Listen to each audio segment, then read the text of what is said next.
जय श्री ओम नमः सिद्धेभ्य नमो अरिहंताणं नमो सिद्धाणं नमो आयर्याणं नमो वज्रायाणं नमो लोये सव्वसाहुणं मंगलं भगवान् वीरो मंगलं गौतमो गणी मंगलं कुन्दकुन्दार्यो जैनधर्मोऽस्तु मंगलं सर्वमङ्गलमाङ्गल्यं सर्वकल्याणकारकं प्रधानं सर्वधर्माणां जैनं जयतु शासनं जैनं जयतु शासनं जैनं जयतु शासनम।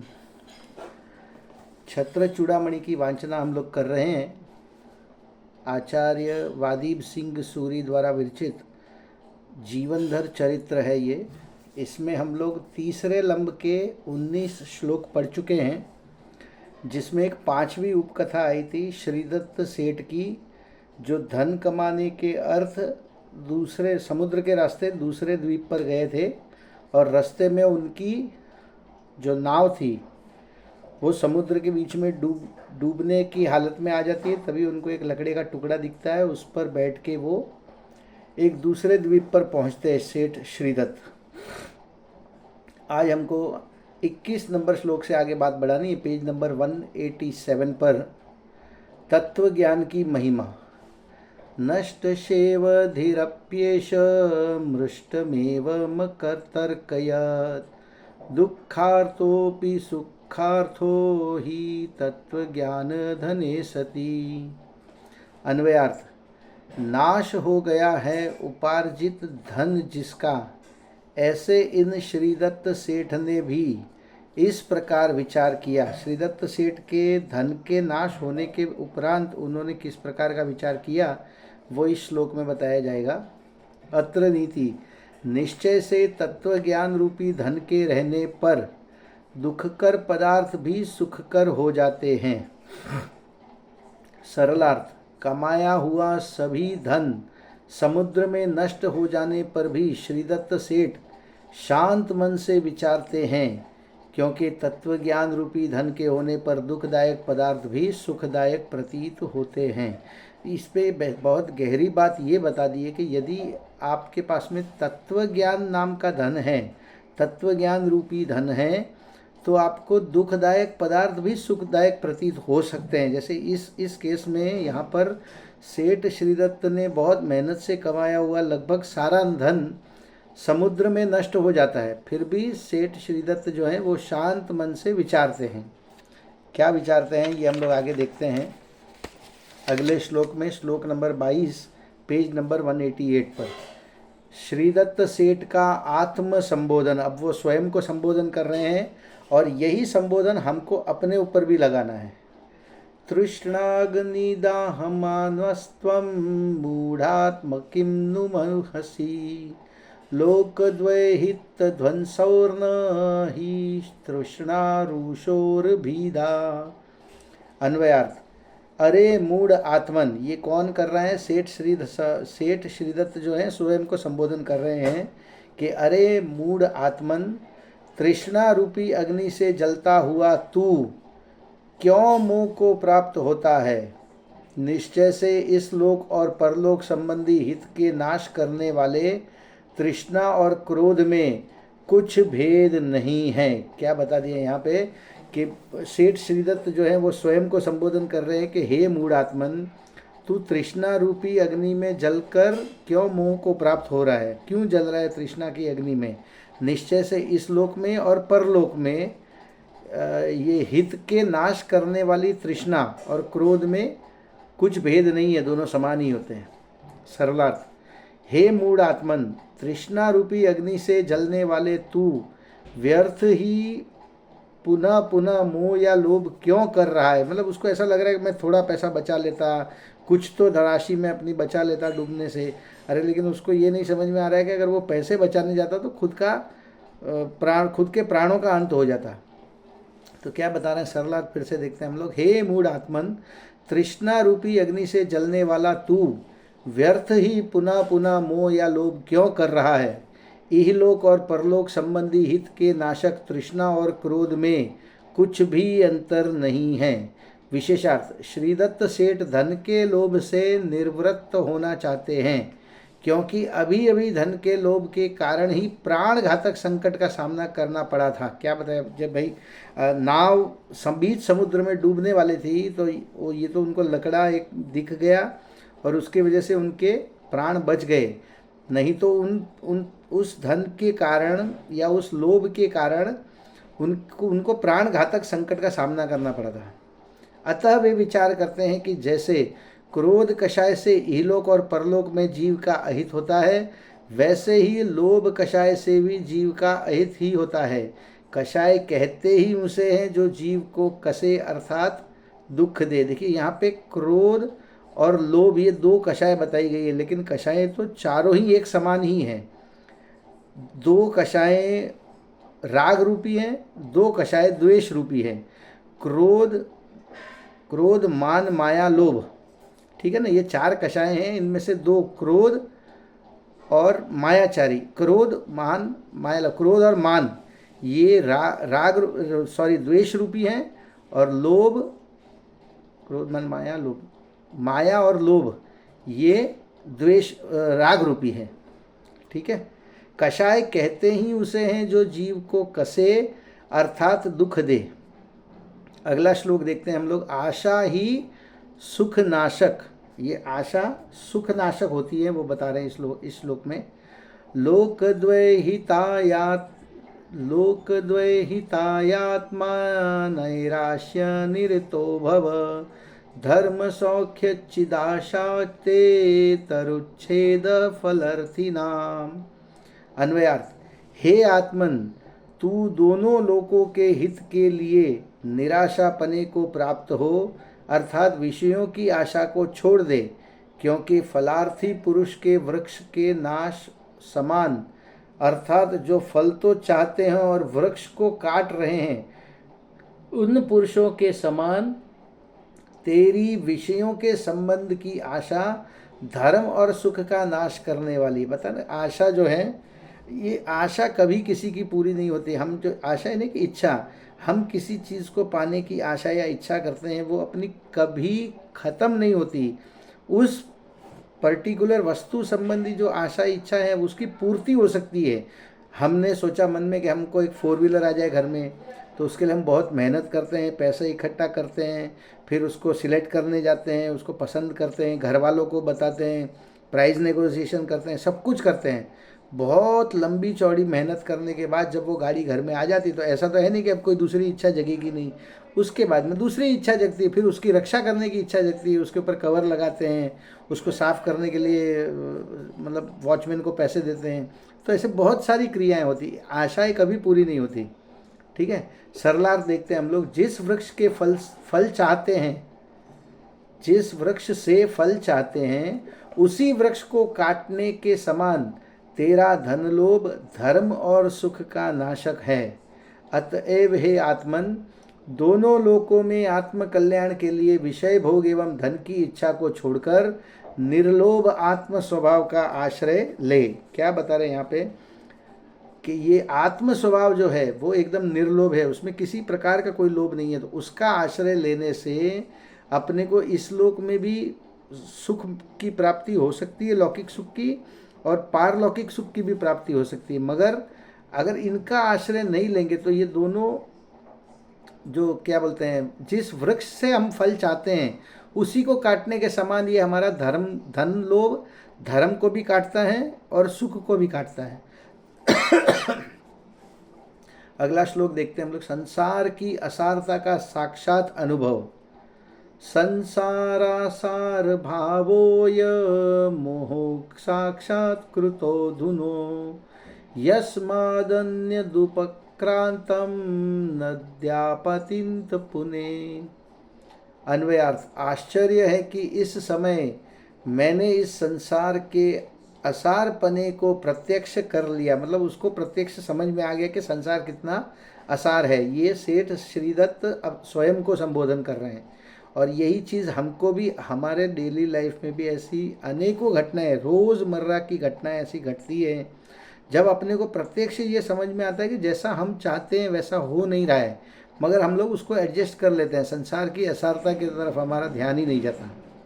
अत्र नीति, क्योंकि प्रारंभ कुछ और ही किया था और हो कुछ और ही गया। ये अपने साथ भी डेली होता है। हम सोचते कुछ है, हो कुछ और जाता है, और जो हो जाता है उसी में हम लोग संतुष्ट हो जाते हैं उसी को हम लोग एक्सेप्ट कर लेते हैं। सरलार्थ, आश्चर्य की बात तो यह है कि मैंने संसार की असारता का अनुभव स्वयं ही प्रत्यक्ष रूप से कर लिया है, क्योंकि मैंने करना कुछ प्रारंभ किया था और हो कुछ और ही गया। नियति पर किसी का अधिकार नहीं है। देखिए यहाँ पे सेठ श्रीदत्त की बात करें तो वो अपने देश से परदेश समुद्र के रास्ते गया था धन का उपार्जन करने के लिए। ठीक है, वहाँ से अच्छा खासा धन कमा के लौट रहा था घर में, और घर के एकदम समीप आकर समुद्र में तूफानी लहर उठी। उसकी वजह से उसकी नाव टूट गई, डूब गई। सारा धन जो उसने कमाया था, लगभग लगभग सारा धन उसका उसी समुद्र में डूब के ख़त्म हो गया, नष्ट हो गया। तो अब ये क्या सोच रहा है कि मेरे प्राण की तो रक्षा हो गई। अब देखिए उसने शुरू कहाँ से किया था, उसने शुरू किया था पैसे कमाने की, उसकी इच्छा थी। अब उसको ये लग रहा है कि चलो पैसे गए तो गए, मेरी जान तो बची। वैसे ही अपने साथ भी ऐसा होता है कि अपन ट्रेन में जा रहे हैं, समझो मान लीजिए ट्रेन में जा रहे हैं, अपना टिकट जो है रिजर्वेशन वो कंफर्म नहीं हुआ, आरएसी है या वेटिंग लिस्ट रह गया, तो हम टीसी के पास जाएंगे, या हम लोग बिना टिकट के जा रहे हैं। अब इसमें क्या हो गया, रिजर्वेशन कराया हुआ था, कंफर्म नहीं हुआ, टीसी नहीं आए, तो अपने को लगता है कि अपने पैसे बच गए, और आए और वो 50-100 रुपये मान जाए तो अपने को लगता है कि चलो इतने में मान गया। नहीं तो अपने को वो या तो ट्रेन से उतार देता या जनरल डब्बे में भेज देता। तो जो हो जाता है हम उसी को एक्सेप्ट कर लेते हैं। तो हम करने कुछ चाहते हैं और हो कुछ और जाता है। वैसा ही यहाँ पे सेठ श्रीदत्त के साथ हुआ। योगीश्वरों को नमस्कार, श्लोक नंबर 25। अतएव ही योगिंद्रा अपिंद्रात्वारः संपदम त्यक्त्वा तपांसि तप्यन्ते मुक्त्यै तै भो नमो नमः। इसलिए निश्चय से योगीश्वर पुरुष इंद्र पद के योग्य संपत्ति को भी छोड़कर मुक्ति प्राप्त करने के लिए तप करते हैं। ऐसे योगीश्वरों को मेरा बारंबार नमस्कार हो। देखिए क्या बात बता दी यहाँ पे कि इंद्र जैसा पद भी मिले तो उस पद को भी छोड़कर अपने आत्म कल्याण के लिए और मुक्ति प्राप्ति करने के लिए जो योगीश्वर होते हैं वो तप करते हैं। क्यों तप करते हैं? संसार की असारता, इसके ऊपर का श्लोक 24 नंबर का जो था उसमें बताया कि संसार की असारता का तो मुझे भान हो गया, और इसी संसार की असारता को देखकर योगीश्वर जो हैं, योगीश्वर पुरुष, वो इंद्र पद को भी त्याग कर मुक्ति प्राप्त करने के लिए तप करते हैं। ऐसे योगीश्वरों को मेरा बारंबार नमस्कार हो। अपने पर भी ऐसा होता है, नॉर्मली अपन किसी विपत्ति से बचते हैं तो सहज ही अपने मुंह पर अरिहंत भगवान का, सिद्ध परमेष्टि का, पंच परमेष्टि का स्मरण आ जाता है कि चलो आज अपने साथ कुछ अनिष्ट नहीं हुआ। तो वैसा ही यहाँ पे सेठ श्रीदत्त ने किया, और क्या विचार किया कि इंद्र पद के योग्य संपत्ति को भी योगीश्वर छोड़ देते हैं। वो ये विचार करते हैं कि चक्रवर्ती की संपदा इंद्र सरीखे भोग, कागवीट सम गिनत हैं सम्यक दृष्टि लोग। इन चक्रवर्ती की संपदा मिले और इंद्र का भोग मिल जाए तो उसको भी वो कागवीट के, जो काग की जो वीट होती है, विष्ठा होती है, उसके समान उसको गिनते हैं। ऐसे योगीश्वरों को मेरा बारंबार नमस्कार हो। सरलार्थ, लोभ दुखदायक है ऐसा विचार कर इंद्र पद के समान संपत्ति को भी त्याग कर मुक्ति की प्राप्ति के लिए जो कठोर तप तपते हैं, लोभ के त्यागी उन योगींद्र पुरुषों को मैं बारंबार नमस्कार करता हूँ। ठीक है ना, जैसे लोभ तो है वो तो दुखदायक है ही, वो तो प्रत्यक्ष सबको दिखाई देता है। बहुत सारे लोग, अब तो ये क्रिकबज़ वगैरह, जो ये क्रिकेट का सट्टा वगैरह वो बंद हो गया, लेकिन आईपीएल में वगैरह जो लोग सट्टा लगाते हैं तो प्रत्यक्ष देखा जाता है कि लोभ के कारण घर के घर उजड़ जाते हैं, फिर भी लोग उसको छोड़ते नहीं हैं, उसके पीछे लगे रहते हैं। मगर यहाँ पे ठीक समय पे सेठ श्रीदत्त को इस बात का विचार आया कि लोभ दुखदायक है, और ऐसा विचार कर ही इंद्र पद के समान संपत्ति को भी त्याग कर मुक्ति की प्राप्ति के लिए जो कठोर तप तपते हैं, लोभ के त्यागी उन योगींद्र पुरुषों को मैं बारंबार नमस्कार करता हूँ। श्लोक नंबर 26 देखते हैं हम लोग। अपरिचित को व्यथा कथन, यहाँ पे लगभग एक और नए कैरेक्टर की एंट्री होगी। इत्युहोपि सदृष्टस्य कस्यचित् स्वार्थी मूचिवान् मध्ये मध्ये हि चापल्य मामोहादपि योगिनाम। अन्वयार्थ, इस प्रकार विचार करने पर भी उस वणिक ने देखे हुए किसी पुरुष के सन्मुख अपनी पीड़ा कही। क्या हो गया कि उसको कोई सामने से आता हुआ दिखाई दिया उस द्वीप पर और उसको अपनी सारी व्यथा सुना दी। अत्र नीति निश्चय से योगियों के भी मोहनीय कर्म के सद्भाव पर्यंत बीच बीच में चपलता होती है। सरला, पूर्वोक्त प्रकार से वैराग्य पूर्ण चिंतन करने वाले सेठ ने अपने निकट एक अपरिचित व्यक्ति को देखा और उसको अपनी सब व्यथा कथा सुना दी, क्योंकि जब तक मोह कर्म रहता है तब तक योगियों के परिणाम भी अस्थिरता जन्य चंचलता होती ही रहती है।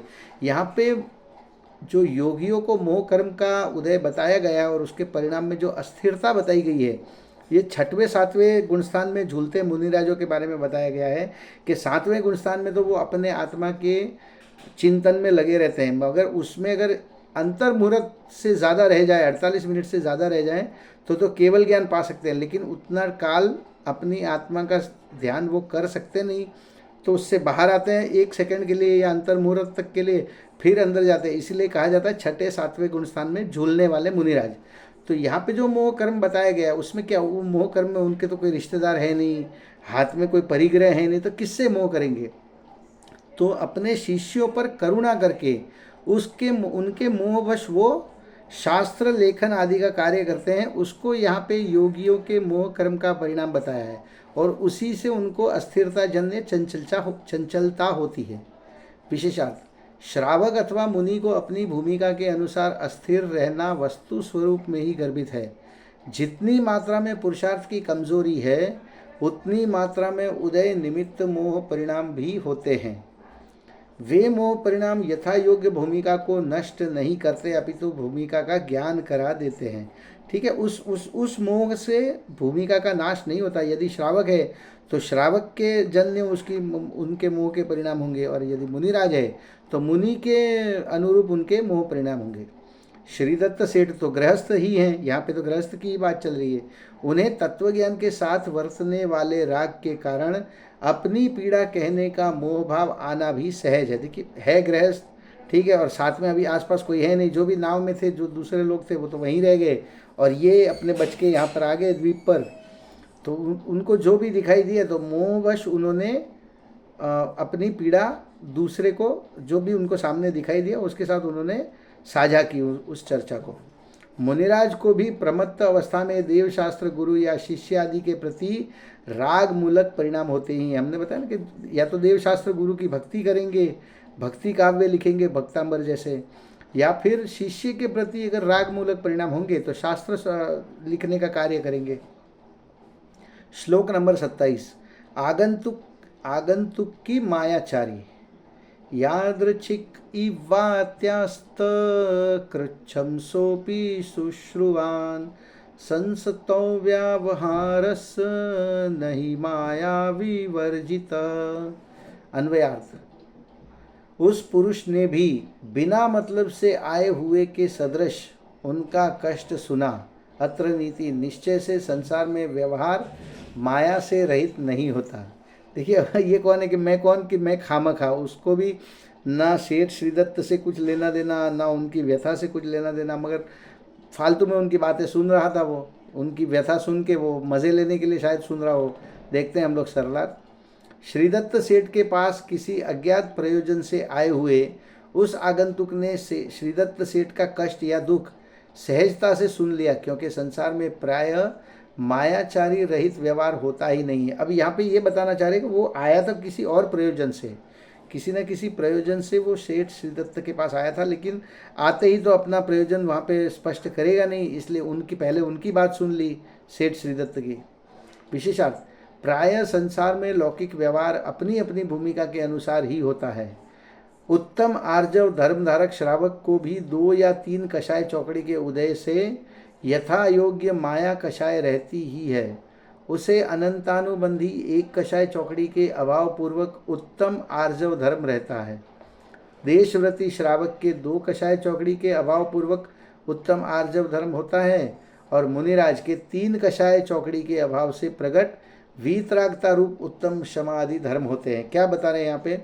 सबसे पहले तो जो मुनिराज हैं उनके 3 कषाय चौकड़ी का अभाव रहता है। कषाय चौकड़ी हमने पहले भी चर्चा की थी कि क्रोध मान अनंतानुबंधी, क्रोधमान मायालोभ, अप्रत्याख्यान क्रोधमान मायालोभ, प्रत्याख्यान क्रोधमान मायालोभ और संज्वलन क्रोधमान मायालोभ। तो ये क्रोधमान मायालोभ की एक चौकड़ी है, और वैसी 4 चौकड़ियाँ होती हैं। ये 16 कषाय हैं।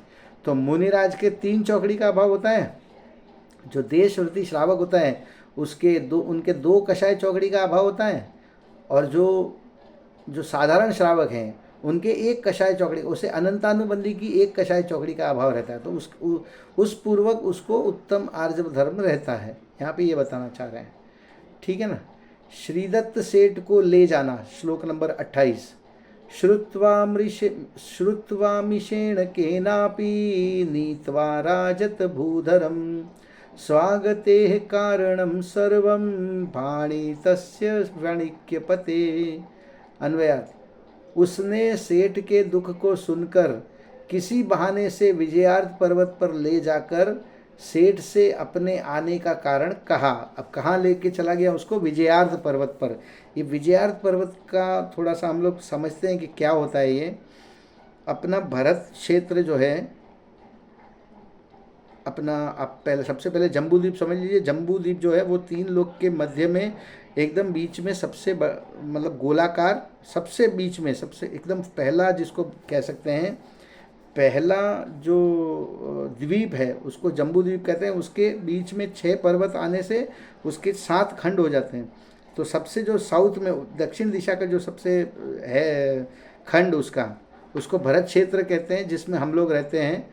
तो उस भरत क्षेत्र के बीचों बीच एक पर्वत होता है, उसको बोलते हैं विजयार्थ पर्वत, जिसको छेद कर चक्रवर्ती दूसरी तरफ जाता है, अपने आर्यखंड से मलेच खंड की तरफ जाता है। जब 6 खंड का अधिपति होता है अपना चक्रवर्ती, तो जब 3 खंड जीत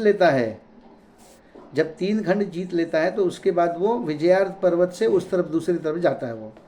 तो वो ये क्या हुआ, जो आगंतुक आया था वो किसी बहाने से उन सेठ श्रीदत्त को विजयार्थ पर्वत पर ले गया और अपने आने का कारण बताया उसको विजयार्थ पर्वत पर ले जाकर।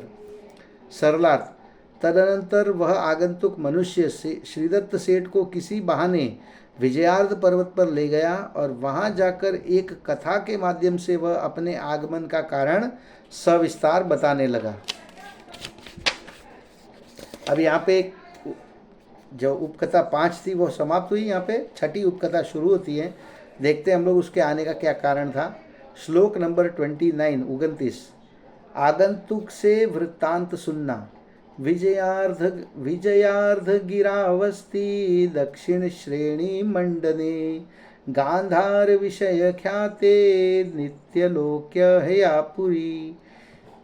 अन्वयार्थ, विजयार्ध पर्वत पर दक्षिण श्रेणी के भूषण स्वरूप गांधार देश में प्रसिद्ध नित्यालोक नाम की नगरी है। उसने एक इंट्रोडक्शन में सबसे पहले तो अपनी जगह का इंट्रोडक्शन दिया कि कहाँ से आया है, कि विजयार्थ पर्वत की दक्षिण श्रेणी के भूषण रूप, आभूषण के स्वरूप गांधार देश है, उस देश में प्रसिद्ध नित्यालोक नाम की नगरी है, वहाँ से वो आया है। सरलार्थ, विजयार्थ पर्वत पर दक्षिण श्रेणी के आभूषण रूप एक गांधार नाम का देश है, और उस देश में नित्यालोक नाम की अति सुंदर नगरी है। 30 नंबर का श्लोक देखते हैं। नित्यालोक नगरी के राजा रानी का परिचय। गरुड़ वेग नामास्याम राजा रागी तुधारिणी पुत्री गंधर्व दत्ता भूत सापी यवीष्यसी। अन्वयार्थ, इसी नगरी में गरुड़ वेग नाम का राजा और इसकी धारिणी नाम की रानी है, और इन दोनों के गंधर्व दत्ता नाम की पुत्री है, और वह पुत्री अब जवान भी हो गई है। देखिए यहाँ पे 3 नए कैरेक्टर के एंट्री हो गई, कि जो देश बताया नित्यलोक नाम का देश कहाँ पर, कि नहीं, नित्यलोक नाम की नगरी गांधार देश में, तो उनके राजा का नाम बताया यहाँ पर गरुड़ वेग, उनकी पत्नी का, उसकी रानी का नाम बताया धारिणी, और उन दोनों की पुत्री का नाम बताया गंधर्वदत्ता। और वो गंधर्वदत्ता बड़ी हो गई है, जवान हो गई है। सरलार्थ, नित्यलोक नाम नगरी में गरुड़वेग नाम का राजा है। उसकी अति सुंदर रूपवती और अतिशय धार्मिक धारिणी नाम की रानी है। उन दोनों की गंधर्वदत्ता नाम की एक कन्या है, जो अब यौवन अवस्था को प्राप्त है या विवाह योग्य भी हो गई है। एक श्लोक देखते हैं अगला हम लोग 31। ज्योतिषी का कथन। वाणी विजयी नो भार्या राजपापुर्यामियं भवेत् भूमाविति मुहूर्तज्ञा जन्म लग्ने व्यजीगणम। क्या बता दिया यहाँ पर अन्वयार्थ। ज्योतिषियों ने गंधर्वदत्ता के जन्म के समय इस प्रकार कहा कि यह कन्या राजपुरी में भूमि गोचरियों की वीणा बजाने में विजयी पुरुष की पत्नी होगी। क्या बता दिए, कंडीशन थी कि उसका जब जन्म हुआ गंधर्वदत्ता का, तो जो ज्योतिषी थे उन्होंने उसकी कुंडली देखकर या हाथ देखकर ये बताया कि इसका लग्न, ये उसकी पत्नी होगी जो राजपुरी नगरी में भूमि गोचरियों की राजपुरी नगरी में जो वीणा बजाने में इस गंधर्वदत्ता को हराएगा, उसकी वह पत्नी होगी। सरलार्थ, राजकुमारी गंधर्वदत्ता के जन्म के समय ज्योतिषियों ने भविष्य कथन किया था कि भूमि गोचरियों में राजपुरी नगरी का जो मनुष्य इस कन्या को वीणा वादन में पराजित कर देगा, वही इस कन्या का पति होगा। एक और श्लोक देखते हैं, अपने पास में 3-4 मिनट है। राजा रानी के विचार। 2 श्लोक एक साथ है यहाँ पर। तदर्थं पार्थिव सार्ध मे कांते कांत यातया मंत्रियत्वा तदन्ते मां मंद प्रीतिरादिशात् कुलक्रमागता मैत्री श्रीदत्तेनास्ति नस्तत गत्वा सत्वरमैत्रेव सोयमानीयतामिति। अन्वयार्थ। अत्यंत प्रीति रखने वाले उस राजा ने एकांत में अपनी स्त्री के साथ इस कार्य के लिए सलाह करके पश्चात मुझे आज्ञा दी है। क्या बताया कि राजा जो गरुड़वेग और उनकी रानी धारिणी, उन्होंने आपस में चर्चा की और उसके बाद में मुझे आज्ञा दी है। क्या आज्ञा दी? कुल परंपरा से आई हुई हमारी मित्रता श्रीदत्त सेठ के साथ है, इसलिए शीघ्र जाकर उन्हें यहीं ले आओ, ऐसी आज्ञा दी थी कि उस श्रीदत्त सेठ के साथ कुल परंपरा से उनकी मैत्री है, इसलिए उनको यहाँ पर ले आने की आज्ञा राजा गरुड़वेग ने उस आगंतुक को दी है। सरलार्थ। राजकुमारी गंधर्वदत्ता के विवाह योग्य हो जाने पर राजा ने अपनी रानी धारिणी के साथ एकांत में चर्चा की और उन्होंने मुझे हर्षपूर्वक आज्ञा दी कि राजपुरी नगर निवासी श्रीदत्त सेठ से हमारी कुल परंपरा से ही मित्रता है, अतः तुम वहाँ जाकर उन्हें किसी भी प्रकार यहाँ ले आओ। ठीक है, तो इस तरह से ये कहानी हम लोग इसको आगे कल बढ़ाएंगे। अभी जिनवाणी स्तुति लेते हैं। हे जिनवाणी भारती तो हे जपो दिन रैन, जो तेरी शरणाग्रहे सो पावे सुख चैन।